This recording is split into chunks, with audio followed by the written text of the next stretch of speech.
Listen to me.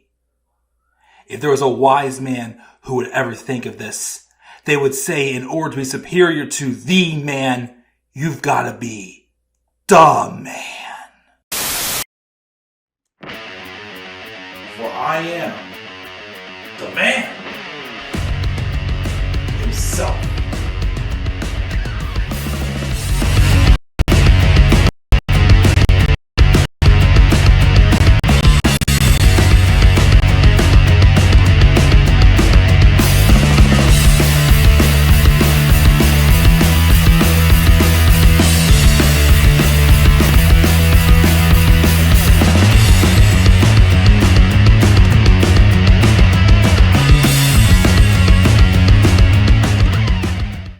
Ladies and gentlemen, boys and girls, how y'all doing tonight? This is the Club of the Man 1993, and what do you want to talk about?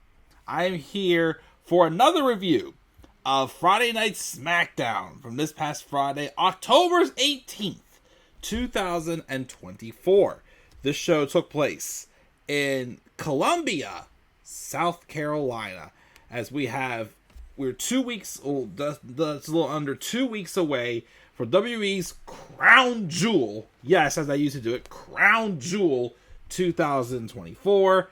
I still do not give a single crap about this show. I don't. I'm more looking ahead towards Survivor Series. Crown Jewel, like the thing is being based off around is a trophy title. And again, I'm sorry, I have no interest. If there was some sort of stake, not literal stake, some other sort of twist to this Crown Jewel title, that's all I need. But if it's just for like a bragging rights trophy, then I just don't give a crap. I'm sorry, I don't.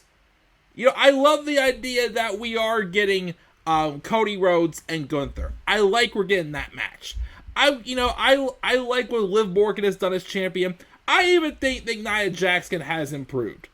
Is she as interesting as Liv? Definitely not. But, you know, I still appreciate that the improvements she has made. And, you know, she's putting on solid matches. She's putting on solid performances. And she actually has a story going on here with Tiffany Stratton as well. So I can at least appreciate that as well. But these champion versus champion matches on pay-per-view, something like this, I would rather have it on a weekly episode of television as like a special or something. I don't know, like once a year, maybe on the season premiere or something. Maybe have like Raw have one champion versus champion, or a SmackDown have the other one. I don't know. But on pay-per-view, it doesn't work. I'm sorry, it just doesn't work. Whoever wins this title is going to mean absolutely nothing. I'm sorry, it's not. And again, because of that, I just don't care. Like, I made my car predictions the other night for Crown Jewel. I know some of them aren't going to happen, like Jey Uso and Braun Breaker, because I'm pretty sure tomorrow night on Raw, Braun Breaker is beating Jey Uso, especially after what happened with the Bloodline on this episode of SmackDown. We'll talk about that in a second. I predicted a fatal 5-way ladder match for the U.S. title that I know is probably not going to happen because AJ Styles is still hurt and Logan Paul has not had any signs of appearing as of now. Because I really thought that Crown Jewel's always a card where they always seem to get Logan Paul on, but he hasn't been seen or heard from since he dropped the title to LA Knight, at SummerSlam. So we don't have that there. Probably no women's tag title matches. They just had one this past week on Raw, so I don't know. Like I said, I more so just stuck with the breakers I've had for a couple weeks. I was just busy trying to get Mega Park done and whatnot. But I don't know. Like honestly, out of that whole card that I predicted, I mean, I will if they do Seth Rollins and Bronson Reed, that would be interesting. They may do Randy Orton and Kevin Owens, which that might be will be interesting as well. Although I'm starting to wonder, based off the booking, could there be a little bit longer of a term of a story for this? I'll get to that, later on. And also, Roman Reigns and Sikoa, one-on-one Winner gets the Ulafala and is the true tribal chief. I predicted that to happen as well. Like, even though, of course, there's still that little thorn in my side with the Bloodline, those actually are, I'm looking forward to more than these freaking champion versus champion matches. Like, again, Liv and Nia, I don't care at all about that match. Again, two great talents that have improved drastically this year. Cody and Gunther is a dream match. But again, it's for bragging rights. That's all it's for. I don't know, guys. I didn't care. I just don't care for Crown Jewel. Little mini rant there. Sorry about that. What I did like, though, was this episode of SmackDown. I feel like the grade would have been a little bit higher for it because, like I said, right now, with the fact that the Bloodline's been losing a lot lately, that's hurting my interest a little bit in the story. I am, though, more interested in seeing the story of the original Bloodline, though, reuniting. Even though, like I said, them just getting beaten down every week by the Bloodline, just the new Bloodline, just to beat them at every pay-per-view, is not doing it for me. But we did also have the debut of the Motor City Machine Guns, which was fun to see. We had a tease to a future heel turn for the Street Profits. And Candice LeRae got a pinfall victory. And she has the new, I don't watch it, but they have that WWE Speed. Again, I don't really watch it. I don't know exactly what it's all about. But Candice LeRae is the first ever WWE Women's Speed Champion.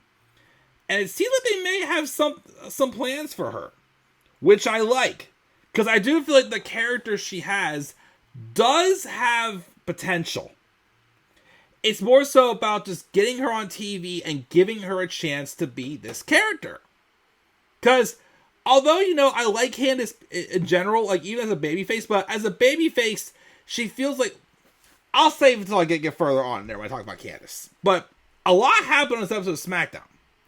Like I said, I just feel like the main storyline here with the Bloodline, I'd be taking a little more seriously if they were actually winning. They're not winning. So I'm not taking them as seriously as they probably want me to. I also am very interested in what's going on with Kevin Owens as well. Yeah, we're going to talk about him there, but we got a lot to get to, so let's get rolling and talk about this episode of SmackDown. So the show opens up with the new Bloodline coming out. And Solo comes out, demands to be acknowledged, runs over his own accolades, and then we all of a sudden hear, Uso! That's right. Main event Jey Uso showed up, which I was kind of surprised. I like that they teased, you know, the start of Jimmy trying to get the band back together on Raw this past week, but I didn't think Jey would show up yet. This was him kind of taking a risk, though, but he shows up. He comes through the crowd. He tells Solo, yo, you're my little brother, and I still care about you. And he came out here before Roman and Jimmy even got here to talk one-to-one, oos to oos. He tells Solo to think about what he's doing to the family and what he's doing to the Bloodline. He talks up his own accomplishments and tells Solo that the Tribal Chief's garland is earned, not taken. And if he wants to earn Roman's power, do it. Just don't divide the family while you do it. Solo's like, are you done wasting my time? And he says he's not dividing. He's uniting. Stop calling him little brother when he's now the Tribal Chief. There will always be a place in the Bloodline for Jey, but all he has to do is acknowledge him. And he tells Jey, are you in or are you out? Jey asks why. If Solo was trying to unite the Bloodline, why you'll get Tama Tonga, Tonga Loa, and Jacob Fatu?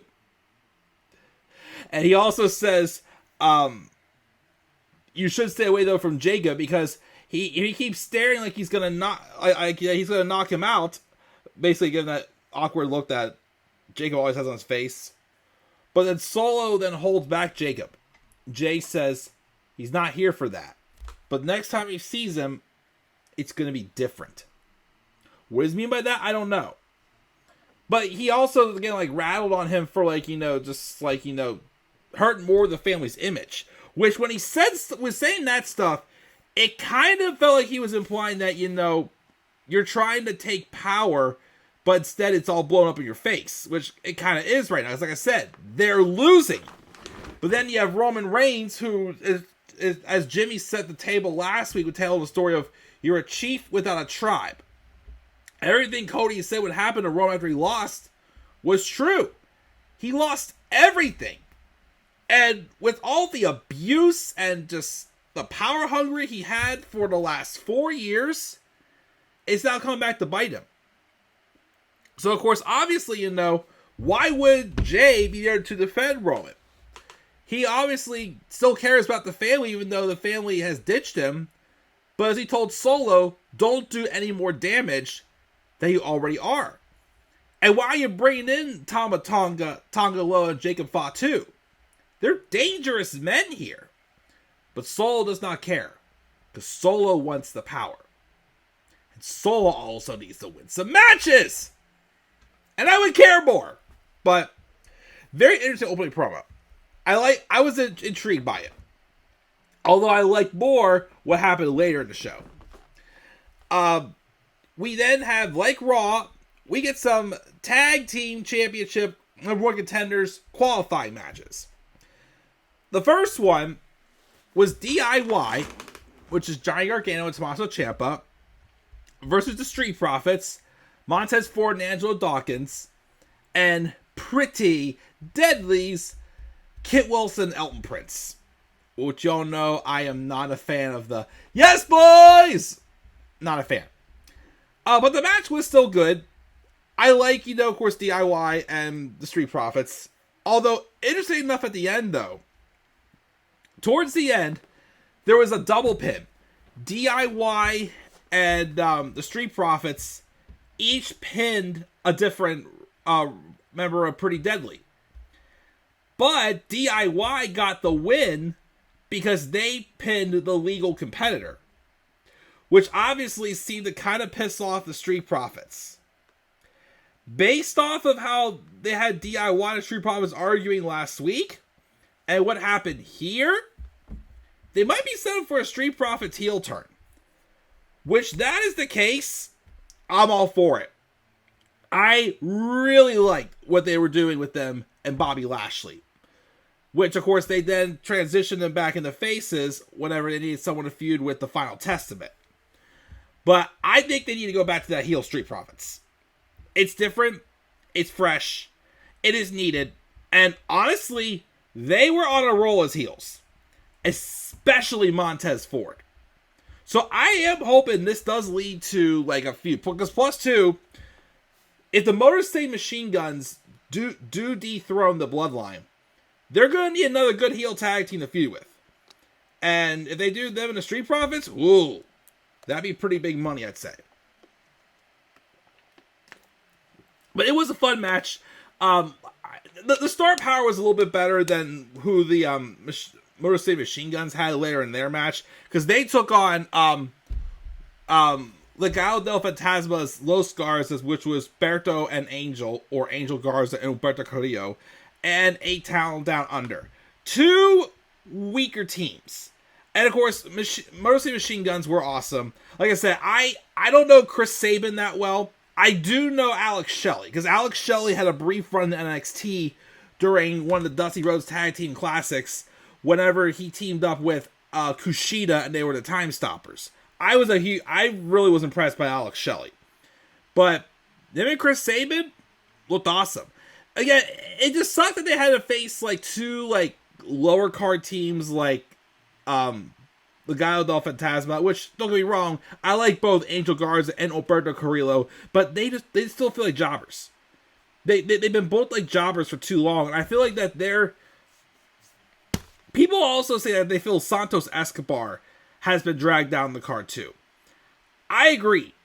So I'm kind of wondering, could it be best to have Santos just go solo? If that's the case, he may be able to do something better. Because I was enjoying him when he was El Hijo del Fantasma in the Cruiserweight tournament during the pandemic with the whole Drake Maverick story and whatnot. I was enjoying him. The moment though he got put in a stable, I felt like he kind of got pulled down a bit.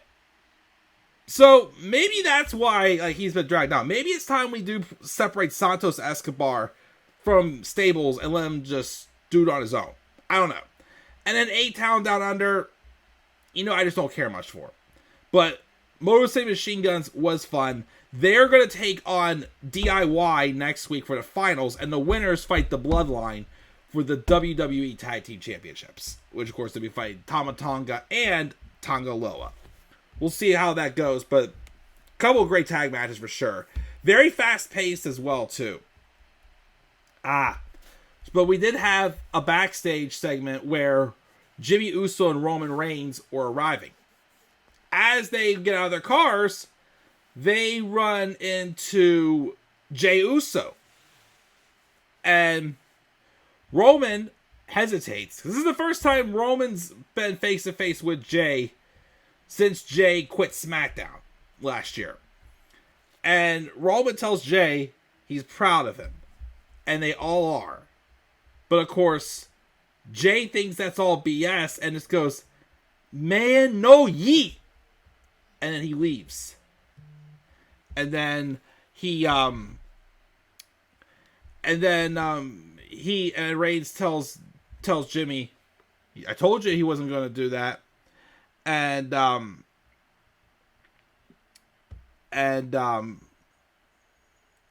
yeah. So that was like the perfect way to kind of like start like planting more of the seeds there with that. Of course, we weren't done because there was more later on in the night with that, but we'll get to that shortly.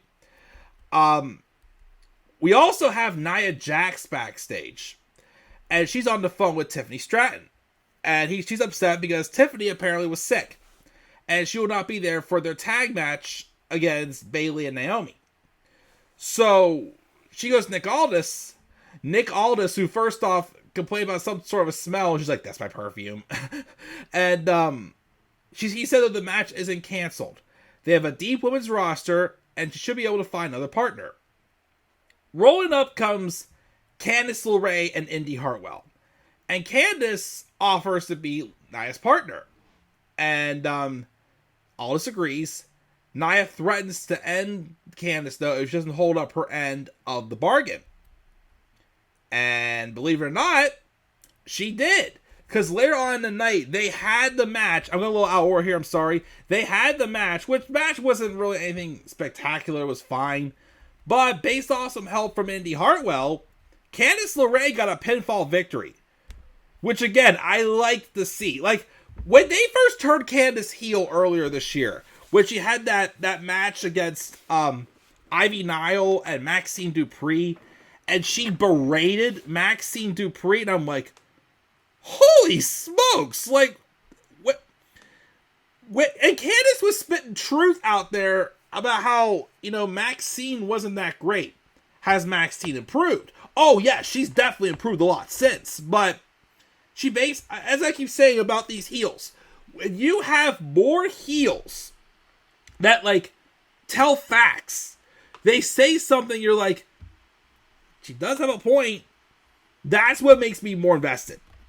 And I was invested in that new Candice character, but it's like they kind of just like put her off to the side for a bit.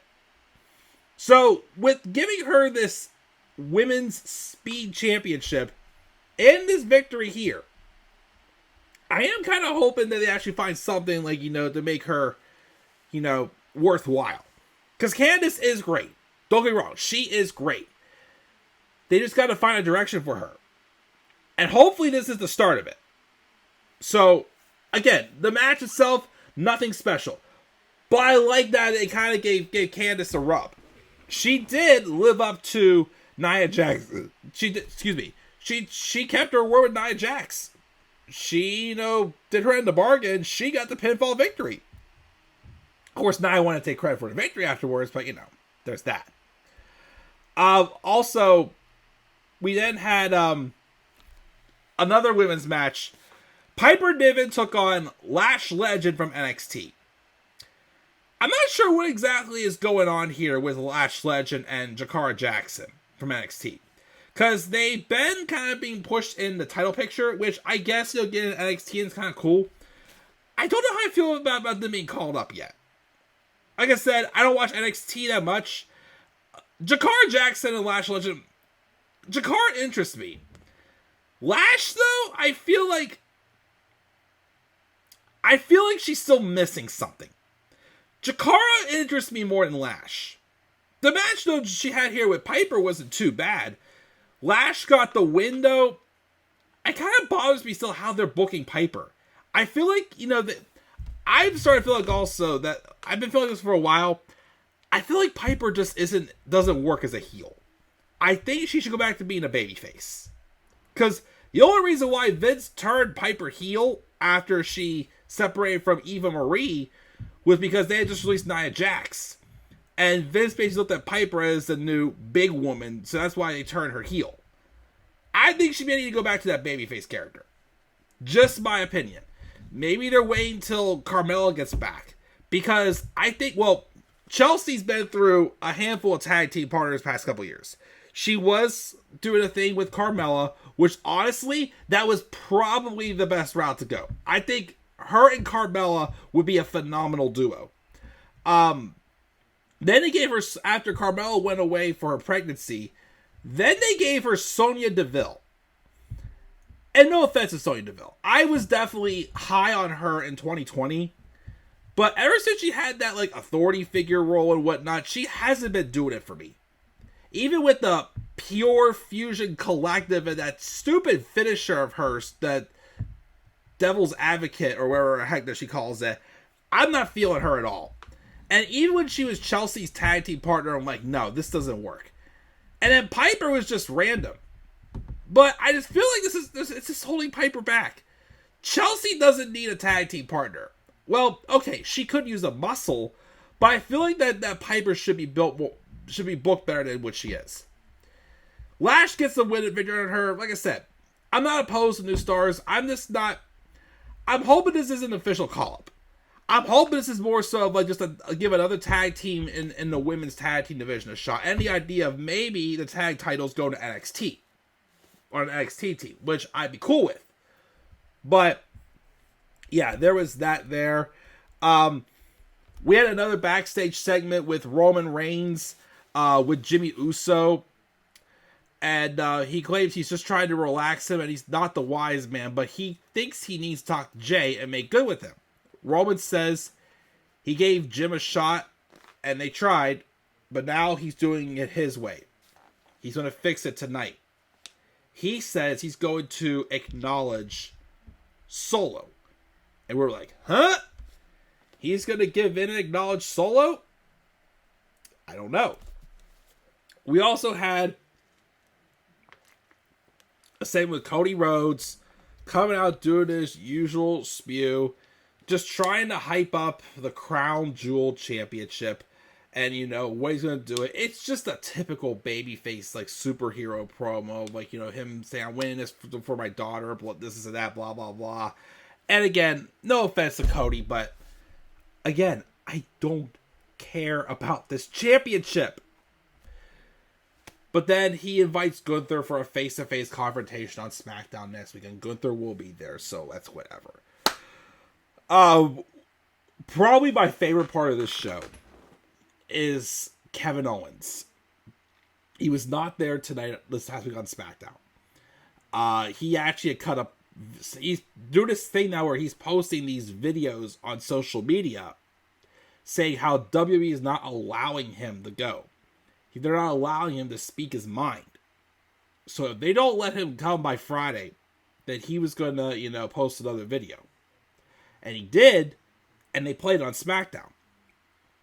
He says how he's been in WWE for about 10 years. And it's never felt as bad as it does now. With him being asked to stay home after what he did to Cody Rhodes at Bad Blood. It's unfair and ridiculous when you consider all the beatdowns you see on the show. Which is true. The Bloodline has their beatdowns. Who else was there that just had beatdown. Carmelo Hayes and Andrade are having beatdowns backstage. Everyone's having beatdowns backstage for sure, and whatnot. So you see, you see, like, he's got a point. And again, this is what I get back to what I was saying earlier about Candice when she was berating Maxine. Like I said, Kevin Owens, Drew McIntyre, and of course in AEW, Hangman and Adam Page. These are heels that have very justified stories because what they're saying is true. And then Kevin says he thinks he's only being, held back from showing up at work is because he beat up the Golden Boy, Cody Rhodes. And it makes him ask himself, how appreciated and valued is he really? But what he can't get over, though, is what Randy did to him. He can't believe Randy betrayed him and let people say what they like. But he never would have done that to Randy. He thought that what they had was different. He can't believe that Randy picked Cody over him. With everything happening right now, he doesn't know if or when he'll come back. Which, again, is very true. Now, first, before I say what I would kind of like to see what happened to Kevin Owens, before we get to that, we had Randy Orton show up in Nick Aldis' office. He says he wants to get his hands on Kevin Owens, a crown jewel. But Nick Aldis says, I can't do that. They go back and forth, and then Nick Aldis says he has no power over this. It's coming from the powers above that he can't, book Kevin Owens right now. Randy Orton says, well, I know who I need to talk to then. So he's going to go to the game. So here's my thing again, as I said. I really, really, really think in order for me to really take this heel turn from Kevin Owens seriously, which I love what they're doing, they have to capitalize on it. They really, really have to capitalize on it. Kevin Owens has a justified story here.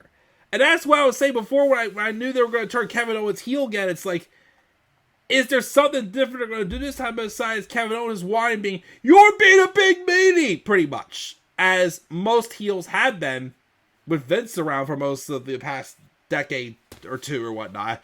Most heels are like, you're being big old meanies. Like, no, like, bring out this, like, dangerous side of, like, let it be Kevin Steen. Let it be the Kevin Owens we got in NXT. Let it be the Kevin Owens who beat John Cena clean in 2015 at Extreme Chamber. Elimination Chamber. Kevin Owens does not need to be a coward. Kevin Owens just has to be a badass. Literally, like, a modern day Stone Cold Steve Austin. Again, the problem is they've booked him as, like, the guy who's just there to make the other talent look good for so long that, like, at this point, if you really want me to take this heel character seriously, he's got to be the one to dethrone Cody. And honestly, here's the thing. I don't know if we will do the match at Crown Jewel with him and Randy Orton. I feel like if they do go ahead with the match, it will be a while. It will be pretty soon. We'll see Cody Rhodes and Kevin Owens. Probably at either Survivor Series if Cody doesn't fight The Rock there, or at Saturday Night Main Event. I feel like they would do the match. Because as of now, I think Kevin Owens' contract status is still up in the air as well. Because his contract expires at the end of the year. If he is going to stay, you really have to do something with this heel character. Because again, it has truth to it. It is justified. Like, what he's saying is, like, it's true. Like, no offense, I don't blame him for turning on Cody for the reasons that he did. And also, too, for Cody's sake, that's why his title reign has suffered. He needs a legitimate heel that has legitimate heat, that's good heat, or has truth in what he says for more appealing stories. And that's the problem Cody's had as champion. He just hasn't had that heel that feels like he's a true threat to him. AJ we knew was not beating him. Solo we knew was not beating him. When Kevin first fought him the first time, we knew he wasn't beating him. Although they had, in my opinion, a match of the year contender, I thought, at Bash in Berlin. If I was the WWE, this is what I would do. Hold off the next match until WrestleMania. Till WrestleMania, and you can have Kevin Owens basically be suspended until the Rumble. Have Kevin Owens return at the Rumble. Have him win the Rumble. And go on to dethrone Cody at WrestleMania. It's long-term storytelling there. I think if you really, really, really want to capitalize on Kevin Owens, you gotta let him be the one to dethrone Cody Rhodes. Not The Rock, not Roman Reigns. Give it to Kevin Owens. I know you also want to get to Cody Rhodes and Randy Orton in the future. Yes, that should happen as well. But Kevin Owens needs us more. Kevin Owens has not held a singles title since 2017. That is unacceptable. Kevin Owens is way too good to go that long without any sort of singles recognition. His big WrestleMania moment, yes, is that tag match with Sammy at WrestleMania 39. I am not going to take away from that either. But Kevin Owens still, as a single star, deserves that moment. That moment of being a legitimate world champion and having a good reign. Because like I said, I'm sorry. Kevin Owens did not have a good reign as Universal Champion. Yes, was he entertained with Chris Jericho? Yes. He was booked like a coward. All he did was fight Roman Reigns and Seth Rollins that entire freaking time. And again, it was just the same thing every single week. And Owens even admitted too, he's not proud of that reign. Give him a reign to be proud of. Give him a story he should be proud of. Really, really dig in and capitalize on this stuff you're doing with Kevin Owens. Like I said, if it was me, I would keep Owens off TV until the Rumble. Have him return at the Rumble and win the Rumble. And he goes on to face Cody Rhodes and dethrones Cody Rhodes at WrestleMania. I think that'd be a great match to do. Great way to go with it. Great storyline. And a great way to really, really, really rejuvenate Kevin Owens. Because other than that, this could be... Because the thing too is, if Kevin is leaving, this could be a way to write him out off the show too as well. You never know. But we will see what happens. I already talked about the Motor City Machine Guns. We did have interview with Andrade and Carmelo Hayes backstage. They were, of course, bickering as they have their match number 7 next week, and LA Knight will be the special guest referee in the match. I already talked about Bayley and Naomi versus Candice and Nia. And then we have the closing segment, where Roman Reigns comes out and asks South Carolina to acknowledge him, and perhaps for the last time. Solo comes out by himself. Solo comes out solo. Roman says he heard Solo tell Jay that their family is stronger now, that their bloodline is stronger now, but he doesn't see it, which I don't either. If anything, he sees that they've divided and broken after everything they went through. They lost. And they stand here divided like this. Which again, is another reason why I said this could be like making up for the fact that, they're saying basically, not only are you, trying to, do things your way and not the way the family wants it, but you're also like making them look bad in what you're doing. Roman said he told his father he could fix this, which of course is very heart-touching because his father just passed away recently.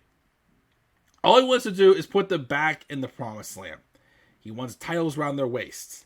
Paydays from the heavens. Abundance. What does he have to do to fix this? Saul just laughs and says, "It's easy. Just acknowledge me." And after, long consideration, Roman goes, "Fine. I acknowledge you." Solo says, if that makes him feel better, but he says that's not good enough. He needs Roman to acknowledge him as the tribal chief. Or else. And as Roman gets all fire up, and he just yells out, "Or else what?" like all fired up and whatnot. Which Solo says, "You've never changed. And since you've never changed, neither will he." Snaps his fingers. Out comes Jacob Fatu, Tama Tonga, and Tonga Loa, dragging Jimmy Uso, who they have obviously beaten down to a pulp. Then they go in there and they basically beat down Roman Reigns 4-on-1 to end the show. Just showing that again, Roman is just, again, he, in some ways, as we can see, he asked for this. They're in this situation because of him. He lost his crown. Soul trying to take matters to his own hands. Is that working out? Of course, no. But Roman comes back trying to be the hero. But again, everything that he had before is gone. The trust, his cousins, his best friends, his championship. It's all gone. And Roman just sits alone right now. Yes, he has Jimmy, who's still, still by his side, but he has no Jay. He's got no Sammy. Who knows if he's got The Rock?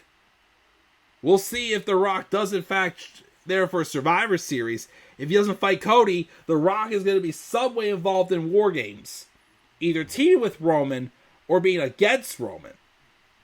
We'll have to wait and see.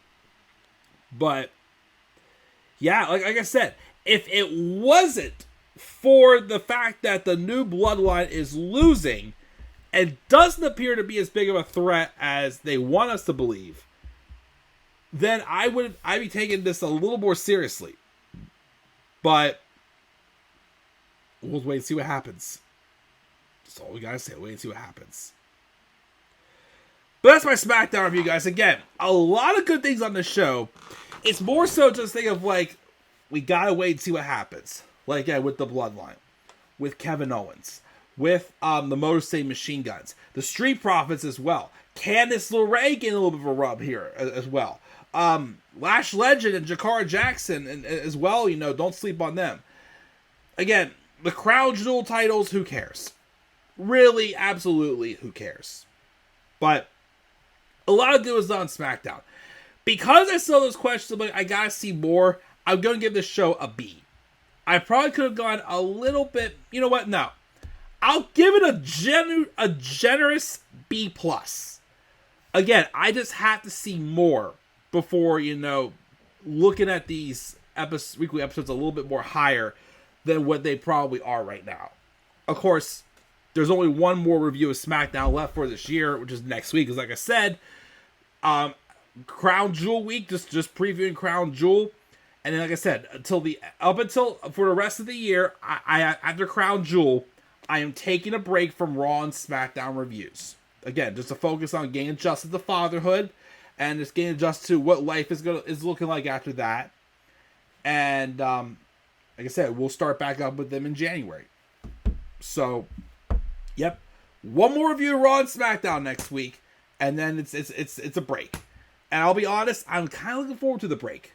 Because again, as much as I love doing this, I've kind of been going strong for a while. So taking a little breather, doing some unscheduled stuff, unstructured stuff here on YouTube for a couple months will still be fun. Again, I'm not going anywhere, just gotta take a step back for a few months. But again, there still will be content, just not structured. I did watch also part 4 of the Vince McMahon docuseries today. Before I review part 4, though, because there was a lot that happened, I'm going to watch it a second time just to make sure I got everything knuckled down. And I will review that probably in the next couple of days. We'll see when that happens. But yeah, guys, that's my review of SmackDown. I gave it a generous B+. What are your guys' thoughts on SmackDown? Leave your guys' thoughts down in the comment section below. Be sure you also slap a like on the video and subscribe for more content on my channel. Follow me on Twitter as well at the Club with the Man 19. Follow me on Twitter, the Club with the Man 93, and also on TikTok and Instagram, the Club with the Man 1993. Also, make sure to check out my Crown Jewel a printed match card, and make sure that you guys give it some love as well. I'd check it out, guys. I'll see you guys all later. Have a great rest of your Sunday, and do not forget, in order to be superior to the man, you've got to be the man. And for I am the man himself, and that is not just an opinion, my friends. That is a fact of life. Yeah!